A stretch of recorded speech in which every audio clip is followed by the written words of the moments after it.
আমরাও চেষ্টা করবো না ইনশাআল্লাহ। কয়টা আমল গেল? তাসাল, ফরজ গোসল হলে ফরজ গোসল করবে, উত্তম রূপে গোসল করবে, ভালো করে গোসল করবে জুমার দিন। ওয়ামাশা ওয়ালা মিয়ার কাব, জুমার নামাজের জন্য পায়ে হেঁটে মসজিদে যাবে, বাহনে চড়বে না। কেউ যদি মাজুর হয় সে বাহনে চড়লেও চলবে, কিন্তু সাধারণ যারা সুস্থ আছেন পায়ে হেঁটে মসজিদে যাবেন, বাহনে চড়লেন না। জুমার দিনের কথা, জুমার নামাজের কথা। ওয়াদানা মিনাল ইমামে ওয়ালা মিয়ালগু, ইমামের কাছাকাছি গিয়ে বসবে, দূরে না, যত কাছে যেতে পারে একদম সামনের কাতার ইমামের কাছাকাছি গিয়ে বসবে। কোনো অনর্থক কথা বলবে না, দুনিয়াবি কথা বলবে না, বেহুদি কাজ করবে না। ওখানে গিয়ে যতক্ষণ সময় পাবে জিকির, আজকার, তেলাওয়াত, তাসবিহ, দোয়া, রোনাজারি, কান্নাকাটি, বই পড়া, দিনী কাজ করা, এর মধ্যে সে কাটাবে নিজেকে।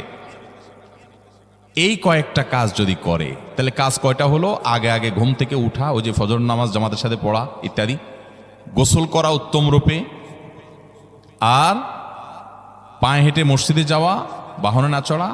4 নম্বর হলো ইমামের কাছাকাছি গিয়ে বসা, কোনো অনর্থক কাজ না করা। এই 4টা কাজ যদি কেউ জুমার দিনে করে, নবী করিম সাল্লাল্লাহু আলাইহি ওয়াসাল্লাম বলেছেন ওই ব্যক্তি বাসা থেকে মসজিদ পর্যন্ত যে আসলো, যতগুলো